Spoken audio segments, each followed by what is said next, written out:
Okay, so today's video I want to do some insight on how I get things done in certain aspects. When it comes to yard sales, I like to put up signs, contact people that I know. I also like to put up Facebook posts and share them to different groups, buy and sell groups and different things, and Kijiji and Craigslist, of course, just to maximize the amount of eyes that would be on a sale. When you're throwing the sale, I like to mark it that way as well. Tell them I'm probably going to be doing it every Sunday and that we'll be switching out inventory during the day for yard sales. If I put up a bunch of items and a bunch of items sell, then obviously I need to replace them with other items. So that gives you sometimes dual customers, the same customer showing up at your sale twice in one day. Then also, if you have collector's items such as like action figures, Pokemon cards, and comic books, things that people like, they'll be showing up as often as possible, I find. If you buy things, let's say a big storage locker full of stuff, and you have things like items that you're going to be able to replace daily and maybe weekly, the people that enjoy those items will continue to come back to your sales. I like to mark things down to half price if it comes from a storage locker, usually, because you only pay one set price for the locker. So if you only have to make your profit on the locker and the truck, then you've only got so much money you have to make, and everything after that is profit. Now, in the terms of people bartering, like, I would obviously think that you would set your prices a bit higher. That way when they do barter, you're still getting what you want out of the sale.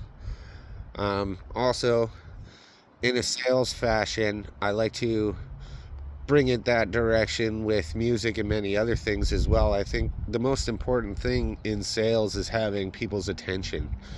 Now, what's key in that area is when you have people's attention, trying not to lose their attention.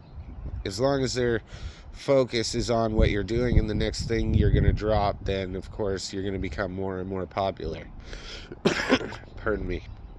Now, there's many different avenues of sales. My favorite is online sales for the most part, but I also do face-to-face sales in yard sales and flea markets and auction atmosphere. The auction is fun, but it's kind of a wild card because you never know what someone's going to bid or how much money they brought or who's even interested in the item, so you're kind of capped out at whatever you can make there.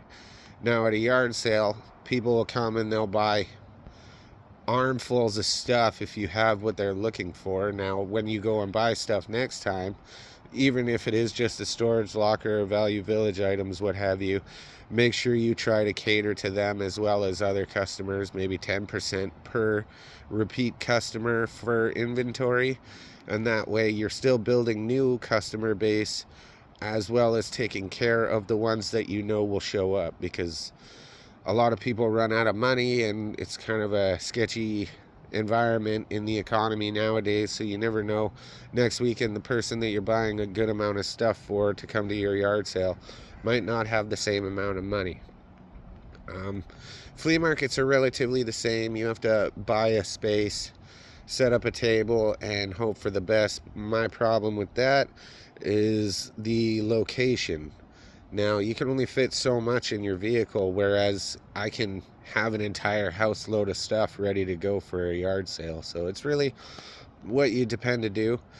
I don't think a flea market's the right environment for $200, $300 items. So even within that, you'd be basing a variety of your mid-grade, lower items and your best items all at the same time. But in the realm of $200, $300 items, obviously it'll be harder to sell the $200, $300 items than the $10 items. So just keep that in mind when you're trying to throw a sale, and just keep at it. And I mean, we're going to make it through this somehow. Life's going to get easier some point, you know. When you hit bottom, there's only one direction to go, man. I believe in you. Have a good day.